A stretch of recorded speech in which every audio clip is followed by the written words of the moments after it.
대장동 개발 비리 의혹을 수사하는 검찰이 민주당 이재명 대표에 대해 4천억 원대 배임 혐의 등으로 구속영장을 청구했습니다. 검찰이 제1야당 대표를 상대로 신병 확보에 나선 건 헌정사상 처음으로 검찰은 정경유착을 통한 중대한 토착 비리로 본다는 이례적인 입장문을 냈습니다.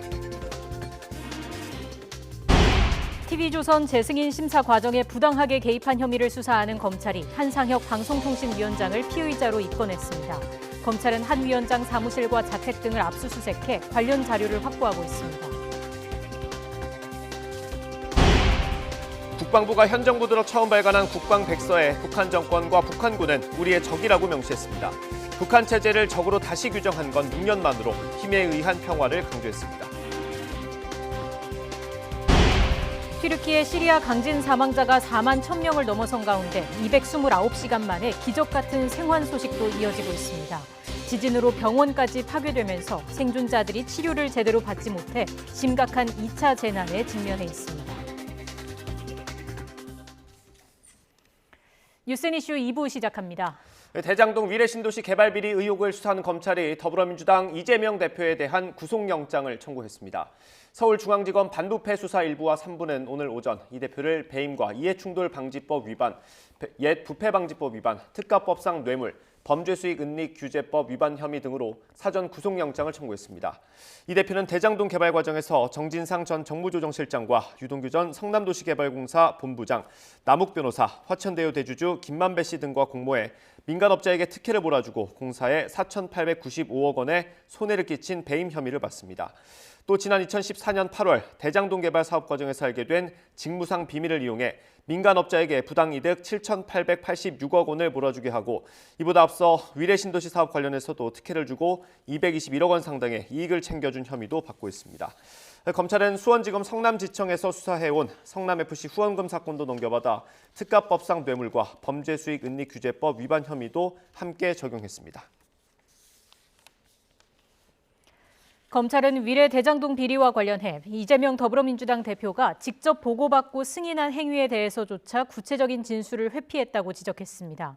검찰은 150쪽이 넘는 구속영장 청구서에서 이 대표가 이 사건을 정치적 영역으로 끌어들여 처벌을 피하려고 시도하고 있다며 이같이 밝혔습니다. 이재명 대표는 오늘 오후 검찰의 구속영장 청구에 대한 입장을 발표합니다. 이 대표는 오늘 오후 비공개 긴급 최고위를 소집해서 당 지도부와 향후 대응 방침 등을 논의한 뒤 곧바로 검찰 영장에 대한 입장을 밝힐 예정입니다. 안호영 수석 대변인은 이 대표에 대한 검찰의 영장 청구와 관련해 야당을 무력화하고 대통령의 정적을 제거하려는 전대미문의 폭거라고 비판했습니다. 이원석 검찰총장은 대장동 위례 신도시 개발 비리 사건을 불법 정경유착을 통한 극히 중대한 지역 토착 비리라고 규정했습니다. 대검찰청은 오늘 이재명 더불어민주당 대표에 대한 구속영장 청구 직후 이런 이 총장의 입장을 전했습니다. 구체적으로는 지방 권력과 부동산 개발업자의 불법 정경유착을 통해 본래 지역 주민과 자치단체에 돌아가야 할 천문학적 개발 이익을 개발업자와 브로커들이 나누어 가지도록 만들었다고 지적했습니다. 이재명 대표의 구속 여부를 가릴 영장 심사가 열릴지는 국회 손에 달렸습니다. 과반 찬성으로 본회의에서 통과되면 법원이 관련 절차를 밟게 되는 구조입니다. 170석 가까운 민주당이 스스로 대표의 영장 심사 여부를 결정해야 하는 상황입니다. 당내 의견과 기류가 중요한데 비명계 의원으로 분류되는 조응천 의원은 이렇게 전망했습니다. 함께 들어보시죠. 수사 능력이 좀 많이 딸리는 거 아니냐. 그래서 좀 정확하게 말씀드렸습니다만은 어쨌거나 과연 체포동의안을 좀 받아봐야 되겠습니다만은 과연 이게 구속 영장을 청구할 만한 사안인가를 일단 좀 봐야 됩니다. 우리 당의 당대표인데 그 검찰에 그냥 내어준다는 그런 부담감. 그러나 정부 여당이 너무하지 않느냐는 생각. 뭐 5만 가지 생각. 뭐 지지율은 오르지 않고 총선은 다가오고. 또 당의 우리 지지층 혹은 당원들은 또 우리를 향해서 지켜라 뭐 이런 압박. 중도층들은 니네들 어떻게 하는지 두고 보자. 그런 또 이런 것들이 뭐 무지무지하게 지금 다 정했다고 하는 사람은 그건 뭐 친명 쪽으로 이제 평소에 말씀을 많이 하시는 분들이실 거고 그 외에는 보고 난 후에 정하겠다는 분들이 많고. 그분들이 더 많아요. 그럼 지금 당 분위기가 보고 정하겠다가? 훨씬 더 많은 것 같은데요. 그렇지 않나요?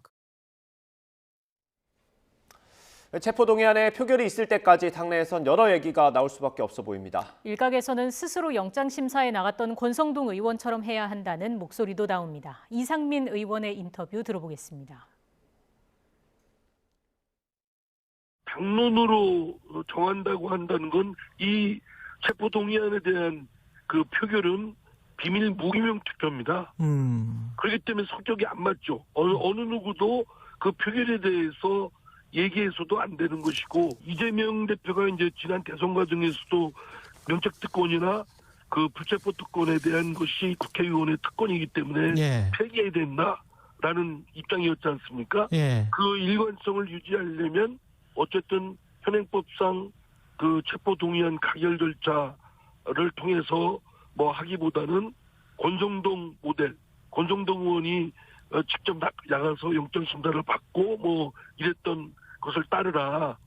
그게 뭐 사실은 일관되고 사실 깔끔하긴 하죠. 근데 저도 뭐 개인적으로는 같은 생각입니다. 그런데 이제 그거를 뭐 이재명 대표한테 그 요구하는 것이 적절한지는 당내에서 좀 논의는 좀 해봐야 될 것 같습니다.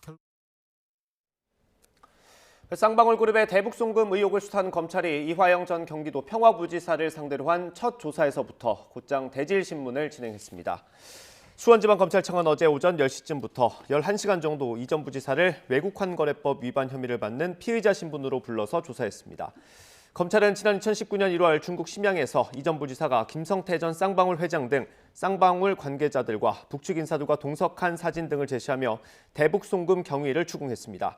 이 전 부지사가 관여한 적이 없다며 부인하자 검찰은 오후 4시 반쯤부터 대북 브로커 안부수 아태평화교류협회 전 회장과 김 전 회장, 방용철 부회장을 차례로 불러 4인 대질신문을 벌였습니다.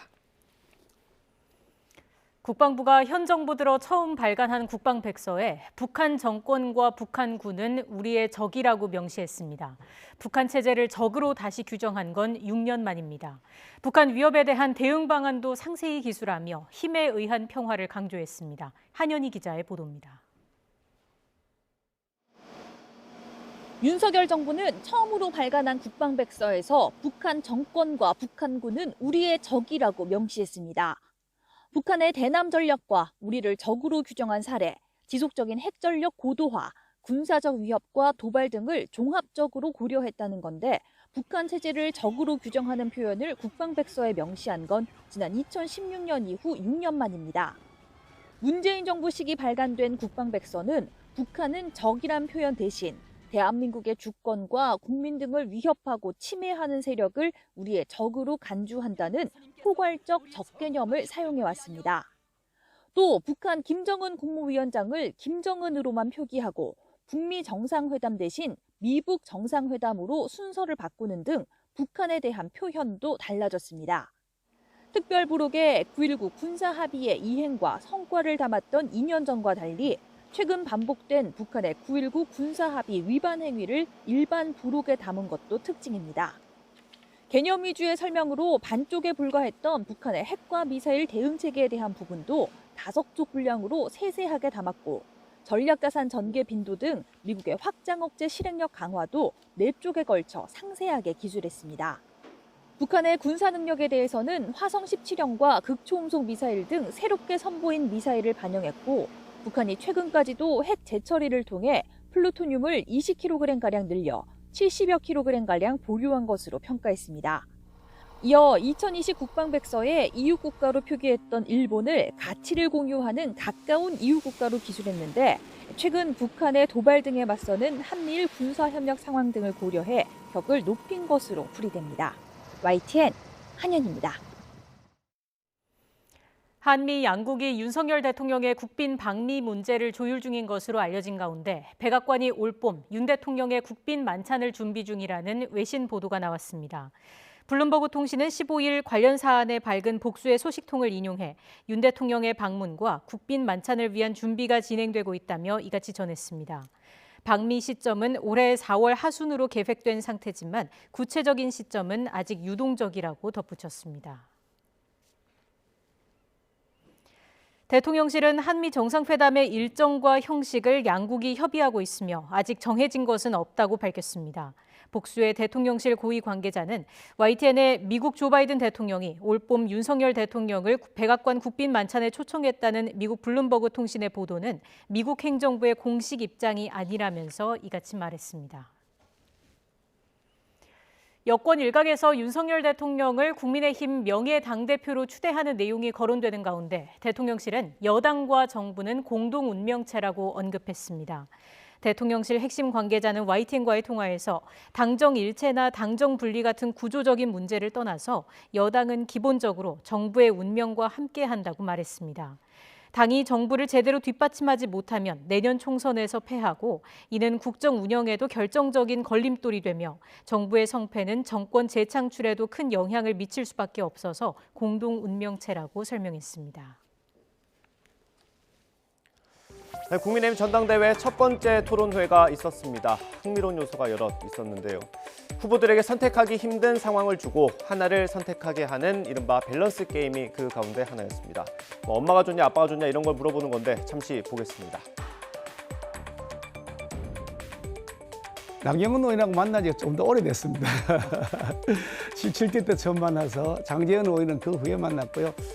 네, 저는 이미 절반 이상 1,500억을 기부했습니다. 그래서 우리나라 원자력 발전 연구비를 문재인 정부에서 끊었을 때 제가 원자력 발전 연구비를 계속 댔던 그런 사람입니다. 네, 윤핵관 장인분도 조금 무서울 것 같기는 합니다. 이렇게 마음에 안 들면 좀 이렇게 억압도 하시고 그러실 것 같은데 아무리 그래도 개딸 장모님보다는 훨씬 더 말이 잘 통할 것 같습니다. 끝나고 나서 아주 굉장히 멋있어 보였던 것이 바로 삭발입니다. 맨 처음에 제가 가발을 써니 여전히 뭐 이런 얘기 하다가 결국 이것 때문에 다 정리가 됐어요. 둘 다 어려운 일이죠. 어느 선거든 이런 토론회를 마치고 나면 보통의 후보들은 적어도 겉으로는 자신이 1등을 했다고 강조합니다. 그런데 천하람 후보는 조금 달랐습니다. 황교안 후보에게 후한 점수를 줬습니다. 제 스스로 봐도 천하람한테 한 방이 없었다 이런 평가하신 분도 있었는데 제대로 한 방을 날리신 분은 아무래도 황교안 후보 아니신가 싶습니다. 한 방을 날렸다는 건 어떤 의미죠? 아무래도 이제 토론하다 보면은 저도 제가 뭐 할까 생각도 하고 이런 식으로 하는데 갑자기 황교안 대표께서 그 멋진 중저음의 보이스로 김기현 후보 사퇴하십시오. 제가 그래서 이거 뭐야? 그래서 토론회 중에 깜짝 놀랐습니다. 사퇴하라고. 네, 토론에서 나왔던 황교안 후보의 묵직한 한방, 안철수 후보도 인상 깊었던 것 같습니다. KTX 노선과 관련된 의혹이 다음 총선에서 발목을 잡을 수 있다고 힘을 보탰습니다. 여러 가지 사실은 주로 황교안 후보께서 여쭤본 그런 사실들 많지 않습니까? 그러니까 뭐 예를 들어가지고 저 KTX 그 노선을 원래는 이렇게 직진으로 가기로 돼 있었던 것을 휘어가지고 지금 현재 김기현 후보가 소유하고 있는 땅 쪽으로 이렇게 휘어진 그게 있습니다. 사실 그런 문제들은 정말로 해명이 되어야 된다고 생각하는 것이 그게 제대로 해명이 안 되면 그러면 아마도 다음 선거를 치르지 못할 정도로 그렇게 공격을 받을 겁니다. 거의 1,800배 차익이 났거든요. 황 후보님뿐만 아니라 안 후보님도 그 부분에 대해서 의혹이 짙다고 보시고 총선에서 그 부분이 김기현 후보가 당대표 됐을 때 큰 짐이 될 거다 이렇게 보시는 거예요? 저도 어제 처음 들었습니다만 진짜 그게 사실이라면 정말로 심각하다고 생각합니다. 이준석 전 대표는 토론회를 마치고 SNS에 이렇게 올렸습니다. 역시 황교안 후보를 좋게 평가했습니다. 이 토론회에서 이런 기류까지 읽어냈습니다.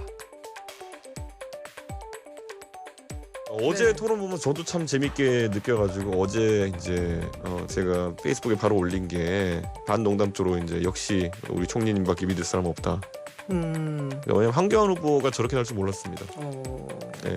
연대 안 할 것이다라는 뜻이세요? 연대해도 굉장히 비쌀 것 같네요 보니까. 저는 지금 상황에서는 그래서 결선 투표의 가능성이 높아졌다 보고 그럼 결선 투표에서 천하람이 올라간다면 바람 타서 된다. 이렇게 봅니다. 어대현이란 얘기도 있잖아요. 어대현은 그럴 때 이정정 상황에 쓰는 말이 아닙니다. 제가 제가 전당대회 할 때 민심에서 그러니까 네. 일반 여론조사에서 한 60% 정도 받으면서 선거전에 들어갔거든요. 예. 그쯤 되면 그 거의 승리를 확신하고 가는 거지만은 지금 정도 가지고는 안 될걸요. 네, 이렇게 집중 견제를 받은 김기현 후보, 친윤계의 든든한 지원 덕분인지 한치도 물러서지 않았습니다. 적극적인 방어에 날카로운 반격도 잊지 않았습니다. 마지막으로 들어보겠습니다.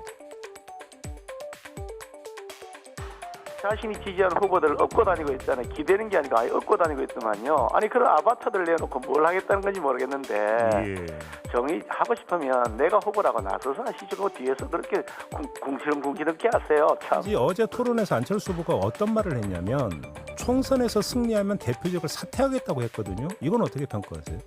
목적을 다 달성하니까 사퇴하겠다는데도 아무 지장이 없죠. 공천 다 마쳤고 선거 다 마쳤는데 계속 대표할 필요가 없으니까 그러니까 눈 가리고 아웅하는 거죠. 자, 공천 아니 그건 대권 출마 안 하겠다고 선언하시면 되는데 왜 그렇게 자꾸 우회적으로 꼼수처럼 비칠 수 있는 일을 하는지 모르겠다. 아니 다음 당 대표가 총선에서 지면 아니 뭐 당권이고 뭐고 뭐 정치를 다 할 수 있겠어요. 총선에서 졌으면 모든 정치적 책임을 다 져야죠. 검찰이 이른바 TV조선 재승인 의혹과 관련해 한상혁 방송통신위원장을 피의자로 입건하고 사무실과 자택 등을 압수수색하고 있습니다. 서울 북부지방검찰청은 오늘 오전 9시 반부터 경기 과천시에 있는 방통위원장 사무실과 한 위원장의 집을 압수수색하고 있습니다. 검찰은 2020년 종합편성 채널 재승인 심사 당시 방통위가 TV조선의 평가 점수를 고의로 깎았다고 보고 방통위 고위 관계자들에 대한 수사를 이어가고 있습니다.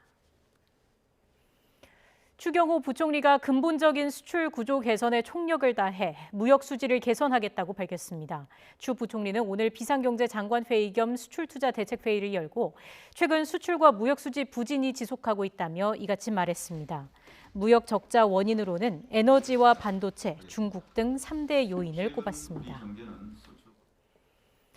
산업통상자원부는 2월 1일부터 10일 사이에 발부된 도시가스 요금이 1월 하순 고지서보다 낮거나 비슷한 것으로 파악된다고 밝혔습니다. 산업부는 한국도시가스협회가 서울시 가스요금 고지서를 분석한 결과를 인용해 2월 상순 평균 요금이 1월 하순 평균 요금보다 3.8% 감소했다고 설명했습니다. 이어 도시가스 요금의 피크는 1월 하순으로 보이지만 다양한 사용 패턴을 고려할 때 2월 상순까지는 비슷한 금액으로 청구되다가 2월 사용량이 포함되는 이번 달 중순부터 요금 청구의 감소가 예상된다고 분석했습니다. 고물가와 고금리 기조 아래 금융과 통신업계가 최대 수익을 올린 것으로 알려지면서 윤석열 대통령이 관련 부처에 서민 고통 분담을 위한 대책을 마련하라고 지시했습니다. 그러자 업계에서 부랴부랴 민생 대책을 내놨는데 여전히 부실하다는 지적이 끊이지 않고 있습니다. 관련해 오늘 아침 YTN에 출연한 경제 전문가의 이야기 직접 들어보겠습니다. 금융하고 통신은 공공재 성격이 짙다. 정부의 정말 보호막 아래에서 성장한 이 기업들인데 이게 외국에 나가서 수출해서 돈 번 게 아니라 국민을 상대로 영업해서 돈 번 거거든요. 자, 그러다 보니까 이제 사실 원하는 건 그거였어요. 통신요금 선택권 좀 확대해라. 5G 요금 왜 높은 요금하고 저구간만 있냐. 통신 3사가 다소 생뚱맞게 이구동성으로 세 개 회사가 3월 한 달간 30GB 데이터를 무료로 쏘겠습니다라는 거예요. 전 국민 5,500만 명, 한 사람이 휴대폰 2개 쓰는 분도 계시거든요. 근데 대부분 무한요금이에요. 이게 30GB 줘도 다 못 쓰는 그런 분들이거든요. 은행은 이자 이익 부분이 영업이익이 90% 넘어갔어요. 비이자 부분은 점점점 떨어지고 있어요. 그러다 보니 이게 지금 정말로 서민들 피눈물로 이제 정부가 허락한 고리대금업을 하고 있다는 얘기거든요. 배당으로 7조 원 쏜 이 은행들이 지금 뭐 1년에 3.3조 원, 3년 동안 10조 원을 공급하겠다라고 얘기는 했는데 물론 뭐 그것도 나쁘진 않습니다. 그럼에도 불구하고 상당히 이게 해외에 가서 해외의 어떤 이 수출에서 반도체로 돈 버는 삼성전자라면 이렇게까지 사람들이 분노하진 않아요. 글로벌 경기 침체로 어려움을 겪고 있는 한국 반도체 산업에 또 고비가 닥쳤습니다. 미국이 중국 투자를 막는 반도체법의 보조금 대상과 조건 같은 구체적인 지침을 다음 주에 발표할 예정입니다. 정부와 업계는 불이익을 받지 않기 위해 총력을 다하고 있습니다. 박홍구 기자가 보도합니다. 바이든 행정부는 지난해 8월 미국에 반도체 공장을 지으면 527억 달러, 우리 돈 약 68조 원을 지원하는 내용의 반도체법을 통과시켰습니다. 혜택을 받을 경우 앞으로 10년 동안 중국 등 안보 위협 국가에 투자해서는 안 된다는 조항도 들어 있습니다. But these industry leaders also see America is back. The future of the chip industry is going to be made in America. 삼성전자는 170억 달러를 들여 미국 텍사스주에 파운드리 공장을 짓고 있고 앞으로 20년 동안 2천억 달러를 투자해 반도체 공장 11곳을 신설한다는 계획도 세워두고 있습니다. SK하이닉스는 150억 달러를 투자해 미국의 첨단 패키징 공장을 지을 예정입니다. 하지만 두 회사 모두 중국에 공장을 두고 있습니다. 삼성전자는 중국 시안의 낸드 플래시 공장에서 전체 공급량의 40%를 생산하고 SK하이닉스는 D램 생산량의 절반을 중국 우시에서 만들고 있습니다. 미국 정부의 보조금 혜택을 받으려면 이 공장들의 증설이나 유지 보수 투자를 중단해야 하는 상황이 올 수도 있습니다. 신규 투자는 당연히 하지 않더라도 반도체 제조 장비라든지 그런 거 납품하는 데 있어서는 가이드라인이 지난 10월에 이미 나왔거든요. 적어도 거기까지는 우리가 기계 설비를 투자를 한다든지. 미국 상무부는 이르면 다음 주쯤 반도체법과 관련해 보조금 신청 자격과 기준 등에 대한 세부 지침을 발표할 계획입니다. 우리 정부와 산업계는 미국 측에 일정 기간 대중국 투자 유예를 요청하는 등 피해를 최소화하기 위해 협상을 이어가고 있습니다. 우리 기업의 이익은 최대화하면서 또 부담을 최소화하는 쪽으로 하고요. 그런 쪽으로 노력하겠습니다. 저희가 또 큰 부담을 지지 않도록 할 수 있지 않을까 제가 희망적인 기대를 하고 있습니다만은 미국은 중국과 패권 전쟁에서 우위를 차지하기 위해 반도체법을 밀어붙이고 있습니다. 글로벌 경기 침체 속에 실적 부진을 겪고 있는 우리 반도체 산업이 또다시 중국과 미국 사이에서 난관에 봉착했습니다. YTN 박홍구입니다.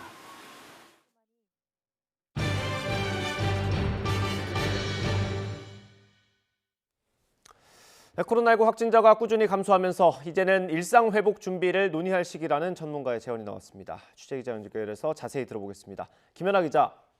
네, 사회 2부입니다. 네, 오늘도 확진자가 많이 줄었습니까?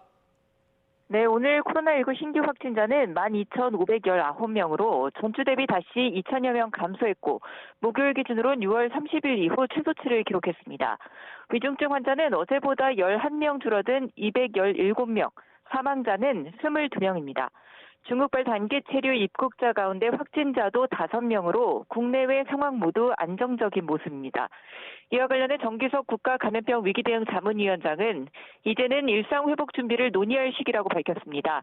대응 역량을 유지하고 새로운 변이 발생 여부 등은 경계해야겠지만 지금으로선 국내외 유행 상황과 전망이 상당히 안정적이라는 겁니다. 자문위가 코로나19 팬데믹이 안정적으로 마무리될 수 있게 역할을 다하겠다는 코로나19 비상사태 종식을 염두에 둔 발언도 내놨습니다. 다만 일상 회복이 곧 코로나19가 안전한 수준임을 의미하는 건 아니라는 게 전문가들 평가입니다. 최근 고령층 감염 비중이 늘고 중증 화율과 치명률도 동반 상승하고 있는 만큼 감염 취약계층은 꼭 이가 백신을 접종해달라고 당부했습니다.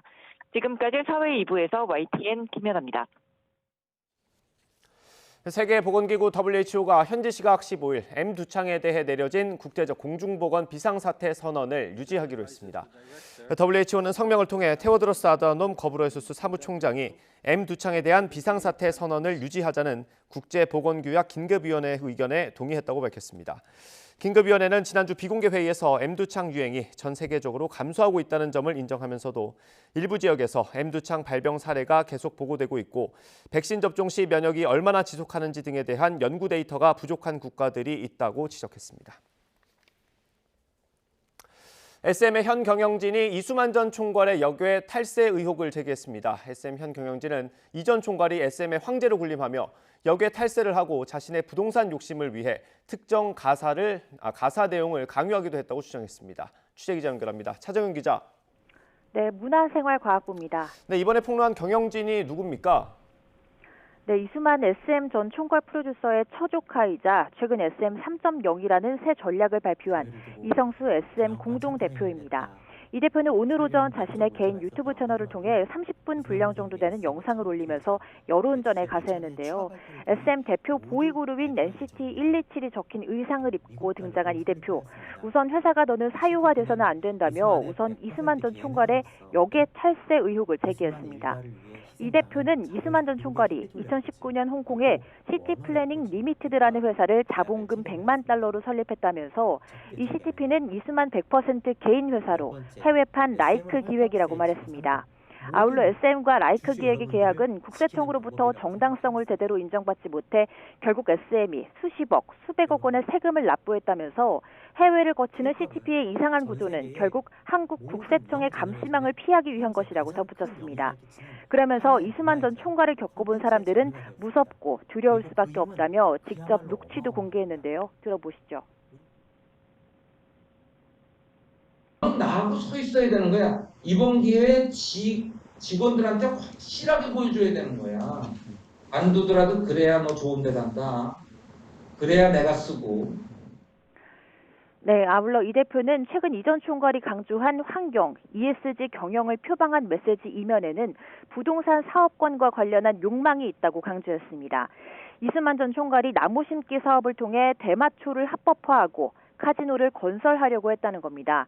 그러면서 나무 심기 메시지 등을 노래 가사에 넣도록 강요해서 소속 걸그룹인 에스파 멤버들이 속상해했고 결국 에스파의 음반 발매도 연기됐다고 주장했습니다. 이 대표는 그 이외에도 이수만 일가를 위해 희생당한 자회사와 측근 등 14가지의 목차를 공개하면서 추가 폭로를 예고한 상태입니다. 네, 이런 주장에 대한 반박은 아직 안 나왔습니까?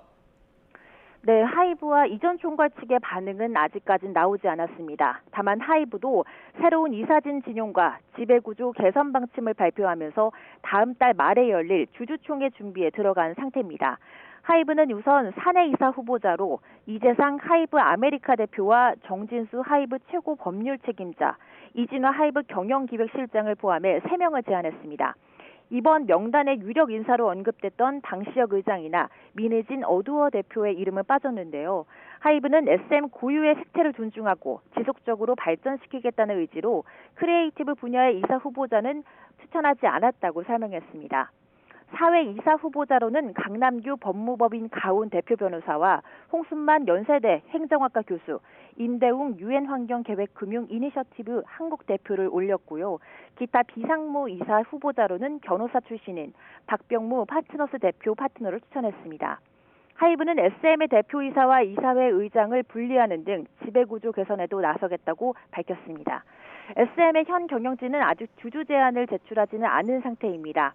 하이브 측이 SM의 새 경영진 후보자를 제안함에 따라 다음 달 주주총회에서 SM 현 경영진과의 표 대결이 불가피할 전망입니다.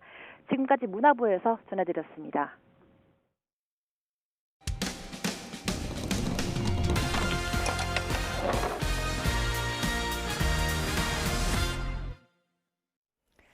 도로 옆에 설치한 한전 개폐기가 갑자기 고장나면서 인근 동네에 전기가 끊겼습니다. 정전은 잠시 뒤에 복구했는데요. 이후 주변 아파트 단지 수백 세대에서 가전제품 하나가 먹통이 됐다는 집단 민원이 올라왔습니다. 시청자 제보에 따라 지환 기자가 취재했습니다. 토요일인 지난 4일 저녁 강원도 춘천시 후평동 일대 동네 전체에 갑자기 전기가 끊겼습니다. 정전 원인은 도로 주변에 설치한 한전 개폐기 내부 이상이었습니다. 부랴부랴 수리에 들어갔고 수십 분 만에 정전 사태는 복구됐습니다. 그런데 사고 이후 인근 아파트 단지에서 뜬금없이 전자제품 고장 민원이 올라왔습니다. 그런데 전기가 돌아온 후에 이 아파트 여러 세대에서 동일한 가전제품 하나가 고장이 났다는 신고 접수가 들어왔습니다. 시청자가 보내준 사진인데요. 바로 이거. 아파트 거실에 설치된 월패드입니다. 먹통이 된 월패드, 출입문 여는 것부터 엘리베이터의 난방 조명까지 모두 문제였습니다. 뭐 택배라든지 아니면 제가 배달 음식 저는 집에서 잘 시켜 먹긴 하는데 제가 내려가서 저한테 핸드폰 전화 오면 제가 내려가서 1층에 가서 문 열어주고. 관리사무소 확인 결과 단지 내 피해 세대는 전체 가구 수의 10% 정도인 179세대. 보증기간이 지났고 아파트 전체 피해도 아니라서 세대별 수리비 23만 1,000원은 전액 자부담으로 결정됐습니다. 이게 가전인데 어떻게 정전 한번 났다고 이게 이렇게 쉽게 망가질 수가 있고. 다른 가전제품은 다 멀쩡한데 월패드 하나만 고장난 이유는 뭘까? 월패드의 경우 안전 및 전자파 인증만 통과하면 제조와 판매가 가능합니다. 업체 측은 순간적인 과전압 때문에 생긴 고장으로 추정하고 있습니다. 전기가 나갔다 순간적으로 가전압이 들어가다 보니까 순간전압이 들어가다 보니까 그 IC 회로에 영향을 받은 것 같아요. 한전 개폐기가 정전 원인이니 주민들은 피해 배상을 요구했습니다. 아파트 관리사무소가 받은 공문, 전력 설비는 상시 정전 위험에 노출돼 있고 평소 진단과 점검으로도 내부 이상을 사전에 완벽하게 발견할 수 없는 만큼 전기 공급 약관에 따라 한전은 손해배상을 할 수 없다고 답했습니다. 매년 전국적으로 정전 이후 아파트 월패드가 고장났다는 신고가 잇따르는 상황.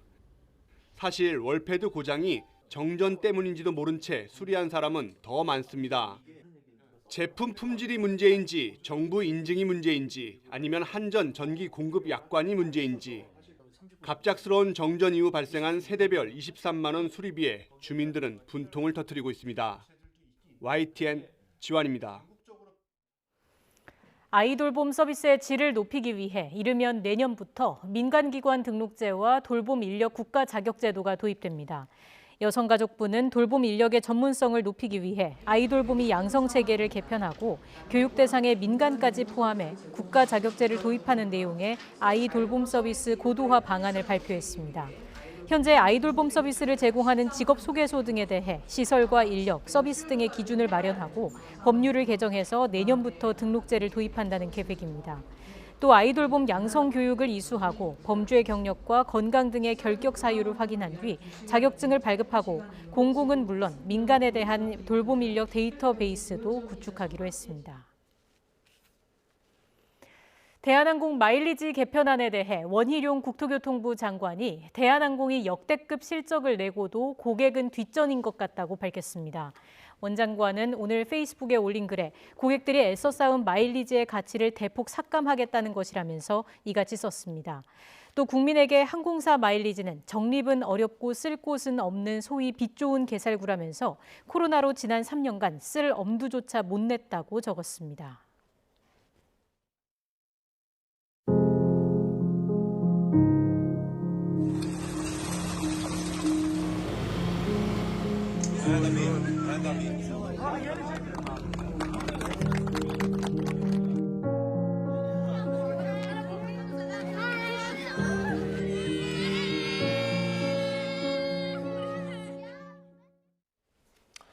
튀르키예 대지진 사망자가 4만 명을 넘어선 가운데 기적 같은 생還 소식도 계속 들려오고 있습니다. 하지만 지진으로 병원까지 파괴되면서 생존자들이 제대로 된 치료를 받지 못해 심각한 2차 재난에 직면해 있습니다.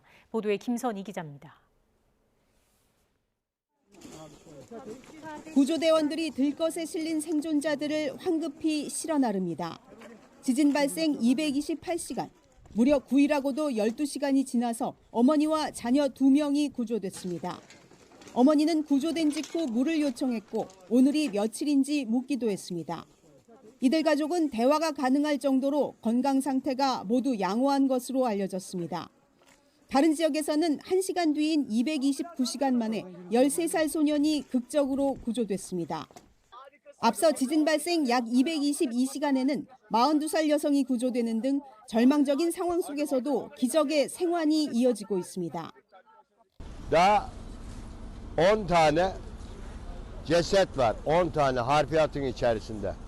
Onu arıyoruz.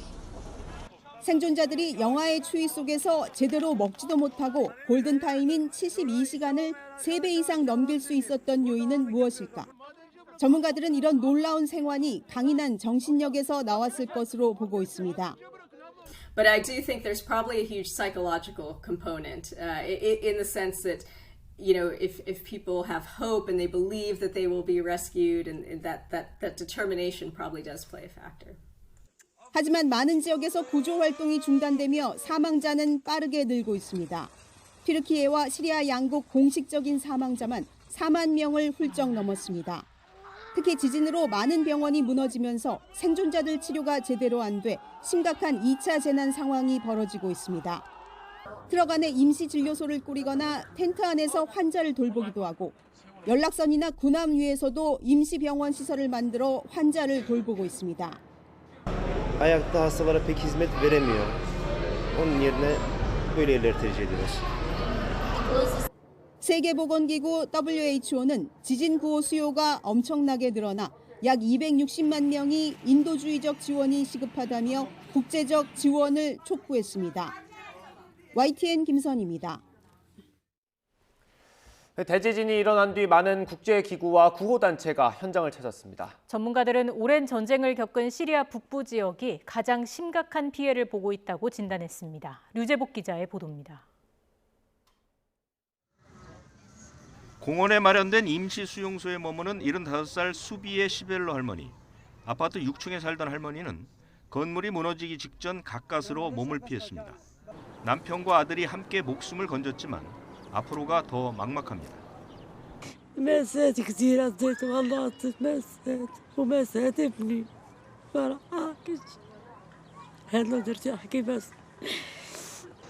국제기구는 알레포와 라타키아 등 시리아 북부 지역이 지진으로 가장 심각한 피해를 봤다고 진단했습니다.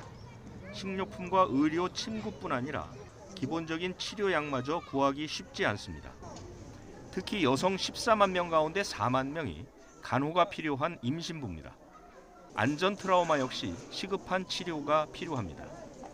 And many of the people in the families who are sleeping on the streets or in the shelters are afraid to return back to their homes for fear of the aftershocks that came and to have it crumbling down. 구호의 문이 열린 건 그나마 다행입니다. 지금까지 구호 물자 트럭 200여 대가 시리아 북서부에 도착했습니다. UN 인구기금은 앞으로 석 달 동안 가장 취약한 시리아 이재민을 돕기 위한 2,400만 달러 규모의 지원을 호소했습니다.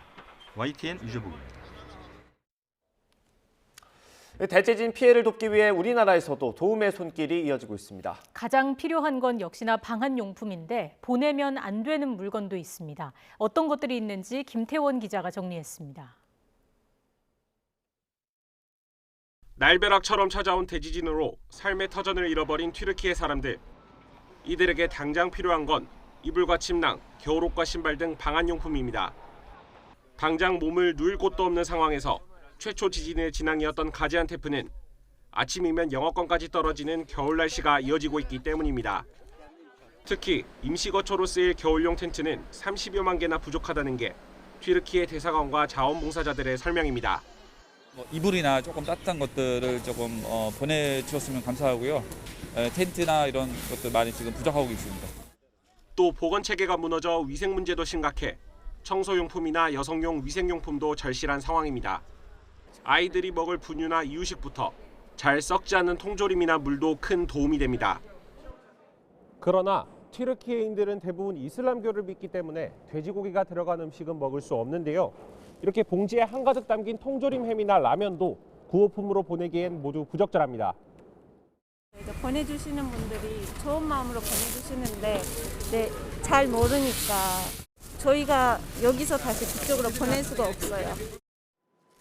현장에서 필요한 물품을 잘 모르겠다면 성금으로 도울 수도 있습니다. 그러나 잘 알려지지 않은 단체를 통해 기부하면 후원금이 빼돌려질 위험도 있습니다.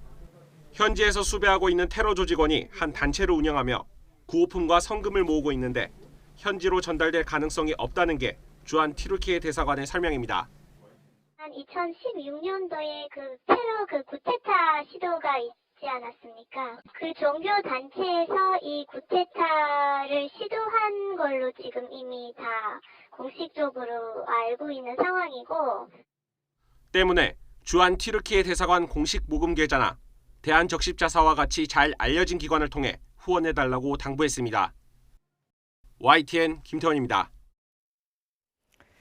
대한민국 긴급구호대 이진 21명이 오늘 밤 튀르키예로 출발합니다. 구호대 이진은 이규호 외교부 개발협력국 심의관을 대상으로 외교부 2명과 보건의료팀 10명, 한국국제협력단 5명, 민간 긴급구호단체 4명으로 구성됐습니다. 이들은 오늘 밤 11시 군 수송기를 이용해 인천공항을 출발해 최대 7일의 일정으로 튀르키예 아다나주에 머물게 됩니다. 구호대 일진은 이진이 타고 간 군용기를 이용해 모레 오전 한국에 도착할 예정입니다.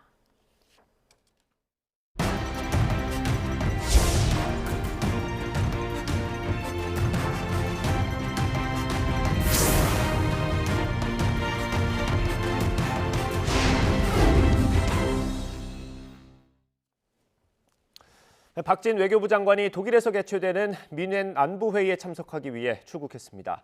박 장관은 내일부터 열리는 사흘 동안 열리는 이번 회의에서 우리 정부의 인도태평양 전략을 소개하고 고위급 인사들과 양자회담도 가질 계획입니다. 한일 외교장관 회담이 오는 18일에 열릴 가능성이 유력한 것으로 전해졌는데 박 장관과 하야시 요시마사 외무상은 최대 현안인 강제징용 배상 해법을 집중적으로 협의할 것으로 예상됩니다. 전쟁을 벌이고 있는 러시아를 막기 위해 서방 국가들이 지원과 제한이라는 양면 전술로 압박하고 있습니다. 전쟁 1년이 다가오면서 러시아가 대규모 공습을 벌일 거라는 관측도 나오고 있습니다. 조용성 기자의 보도입니다. 유럽연합 EU가 러시아를 옥죄는 10차 제재안을 내놨습니다. 목표는 전투기와 드론 부품 등 무기 체계에 활용되는 모든 수출입 통로를 차단하는 겁니다. 시행은 러시아가 군사작전 개시 명령을 선언한 지 정확히 1년이 되는 때로 구상하고 있습니다. Today we're turning up the pressure with a 10th package of sanctions. First, we propose further export bans worth more than 11 billion euros to deprive the Russian economy of critical technology and industrial goods. 북대서양 조약기구 나토는 우크라이나에 무기를 지원하는 데 초점을 맞추고 있습니다. 우선 주력 전차를 비롯한 무기를 신속하게 전달하기로 뜻을 모았고 고조된 안보 위기를 반영해 각국의 방위비 지출 목표를 10년 만에 높이기로 했습니다. I welcome the new pledges of support made by NATO allies, including more heavy weapons and military training. This is critical. 대러시아 압박 움직임은 대공습이 멀지 않았다는 우려와 무관하지 않습니다. 우크라이나와 맞닿은 접경 지역에 러시아가 전투기와 헬리콥터 등을 집결시켰다는 보도가 나오고 있기 때문입니다. 러시아 폭격기와 전투기 출현이 자주 포착되는 동시에 서방 사회를 향한 비난도 이어지면서 대공습이 임박했다는 관측에 힘이 실리고 있습니다. Сегодня США и их сателлиты осуществляют против нас готовившуюся долгие годы всеохватную гибридную войну, используя в качестве тарана украинских национал-радикалов. 우크라이나를 향한 서방 국가들의 대규모 무기 지원과 러시아가 대공습을 준비하는 정황이 맞물리면서 전면적인 격돌 가능성이 커지고 있습니다. YTN 조용성입니다. 세계에서 가장 오래된 금속 활자 인쇄본인 직지심체 요절이 반세기 만에 공개됩니다. 프랑스 국립도서관 누리집에 따르면 도서관은 현지 시각 4월 12일부터 7월 16일까지 인쇄하다 구텐베르크의 유럽을 주제로 한 전시에서 직지심체 요절을 공개할 예정입니다. 박물관 측은 전시 소개글에서 인쇄술의 발전 역사와 성공의 열쇠를 추적할 것이라며 금속 활자로 인쇄된 세계에서 가장 오래된 작품인 직지심체 요절을 전시한다고 밝혔습니다. 제73회 베를린 국제영화제가 현지 시각으로 오늘부터 개막해 홍상수 감독의 물 안에서가 트로피에 도전합니다. 홍상수 감독의 29번째 장편 작품인 물 안에서는 신석호와 김승윤 배우 주연으로 새로운 영화적 비전을 담은 작품을 소개하는 인카운터스 부분에 초청됐고 김민희 배우가 제작 실장으로 이름을 올렸습니다. 홍 감독은 지난해 소설가의 영화로 은곰상 심사위원 대상을 수상하는 등 지금까지 베를린 영화제에서 4차례 수상하는 영예를 안았습니다. 오늘은 하늘빛이 흐린 가운데 낮 동안 어제보다 쌀쌀합니다. 오늘 서울의 한낮 기온은 영상 5도로 어제보다 4도나 낮겠고요. 찬바람의 체감 온도는 이보다 더 낮겠습니다. 외출하실 때는 보온에 각별히 신경 써주시기 바랍니다. 또 오후까지 곳곳에 눈비가 예상되는 만큼 작은 우산도 하나 챙기시는 게 좋겠습니다. 현재 전국적으로 흐린 하늘이 함께하고 있습니다. 오후까지 곳곳에 눈비가 내릴 텐데요. 제주도에 5mm 미만의 비가 예상되고요. 영서와 충북 북부, 남해안에도 약한 비나 눈이 내리겠습니다. 예상되는 눈비의 양이 많지는 않지만 도로가 많이 미끄러울 것으로 보이니까요. 교통안전에 각별히 유의하시기 바랍니다. 오늘 낮 동안에도 예년 이맘때 겨울 추위가 이어지며 쌀쌀합니다. 중부지방은 서울과 대전 5도로 어제보다 2에서 4도가량 낮겠고요. 남부지방은 광주 7도, 대구 8도로 어제와 비슷하겠습니다. 내일 낮부터는 다시 예년보다 온화한 날씨가 찾아오겠고요. 주말과 휴일에는 전국에 또 한 차례 비가 내리겠습니다. 이번 비는 제주도와 남부지방을 중심으로 다소 많은 양이 예상됩니다. 또 기온이 낮은 강원 산간에는 많은 눈이 내리며 대설특보가 내려질 가능성이 있으니까요. 최신 기상 정보를 잘 확인해 주시기 바랍니다. 내일 새벽까지 동해안과 제주도에는 너울성 파도가 높게 일겠습니다. 해안가 접근을 자제하는 등 안전사고에 각별히 유의하시기 바랍니다. 지금까지 YTN 원희다입니다. 이상으로 뉴스 앤 이슈 마치겠습니다. 잠시 뒤에 더 뉴스가 방송됩니다. 시청해주신 여러분 고맙습니다.